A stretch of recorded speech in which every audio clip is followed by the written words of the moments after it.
dengan NIM A1124078. Tujuan dari pembuatan video ini adalah untuk memenuhi tugas mata kuliah filsafat pendidikan yang diampu oleh Ibu Fadila SPD MPD.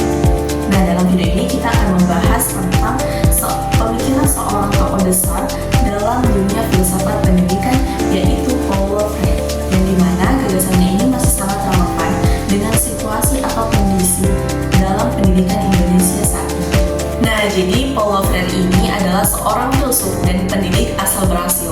Ia terkenal lewat bukunya yang berjudul Pedagogy of the Oppressed atau Pendidikan Kaum Tertindas. Jadi menurut dia, pendidikan seharusnya tidak hanya mengisi kepala siswa dengan pengetahuan saja, tetapi mereka harus mampu membangkitkan kesadaran kritis agar mereka dapat memahami realitas sosial dan mereka mampu mengubahnya. Jadi menurut dia, pendidikan tradisional adalah pendidikan yang dimana siswa hanya datang, duduk, diam, dan hanya mendengarkan gurunya berbicara. Dan dia mengistilahkan dengan pendidikan gaya bank, atau seolah guru mengisi atau menanggung pengetahuan ke dalam rekening kosong siswa.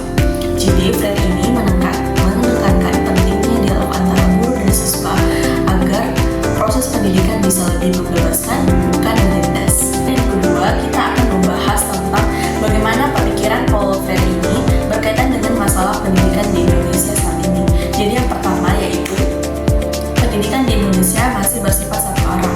Artinya, guru hanya menjelaskan tanpa memberi ruang kepada siswa untuk bertanya atau berdiskusi.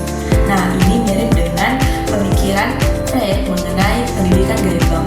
Nah, kemudian yang kedua yaitu masih banyak siswa yang tergolong rendah dalam berpikir kritis. Mengapa? Karena berdasarkan data PISA bahwa masih banyak siswa kita yang mengalami kesulitan dalam menganalisis dan memahami informasi secara mendalam.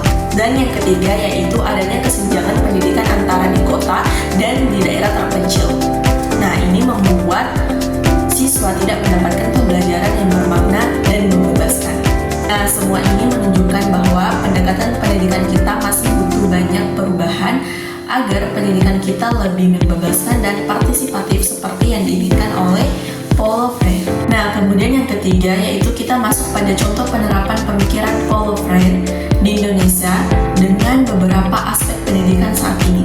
Jadi yang pertama ada kurikulum merdeka. Kurikulum merdeka ini mendorong pembelajaran yang fleksibel, berpusat pada siswa, dan memberi mereka ruang untuk eksplorasi sesuai minat dan konteks lokal. Nah, ini sejalan dengan prinsip Freire, yaitu menempatkan siswa sebagai subjek yang aktif dalam belajar. Kemudian yang kedua yaitu Project Based Learning atau PBL. Metode ini melibatkan langsung siswa untuk memecahkan masalah yang nyata di sekitar mereka. Nah, ini mendorong mereka untuk berpikir kritis dan bekerja sama sesuai dengan semangat pendidikan dialogis dari Paulo Freire. Nah, kemudian yang ketiga yaitu komunitas belajar dan alternatif sekolah, yaitu beberapa sekolah rakyat dan sanggar belajar di Indonesia menerapkan model pembelajaran berbasis dialog dan konteks sosial. Misalnya, siswa diajak mendiskusikan masalah lingkungan, sosial, dan budaya di sekitar mereka. Nah, ini membangun kesadaran kritis seperti yang ditekankan oleh Paulo Freire. Nah, dari pemikiran Paulo Freire kita bisa belajar bahwa pendidikan itu bukan hanya sekadar transfer ilmu, tetapi membebaskan manusia untuk berpikir, bertindak, dan berubah. Sudah saatnya pendidikan di Indonesia menjadi ruang yang biologis, kontekstual, dan membangun kesadaran kritis agar setiap anak yang tumbuh